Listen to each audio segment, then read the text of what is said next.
नमस्कार मंडळी, आज मी तुम्हाला दाखवणार आहे कैरीचा गोड आंबा कसा करायचा। अशा 2 कैऱ्या घ्यायच्या आणि त्याला कापायच्या। आता आपण गोड आंबा करूया।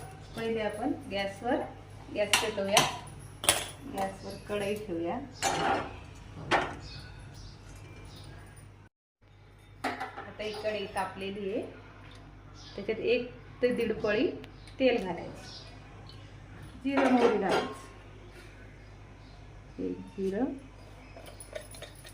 ही मोहरी 1 चमचा तडतडली की याच्यात आपल्याला हा स्वच्छ धुवून वगैरे घेतलेला आहे ते आपल्याला याच्यात आता घालायचं।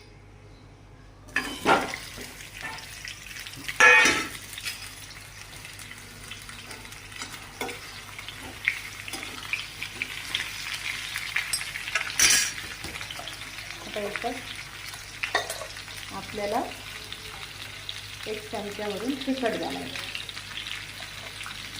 अर्धा चमचा हळद, हे थोडा धनिया पावडर आणि थोडासा गरम मसाला घालायचा आणि थोडं मीठ घालायचं।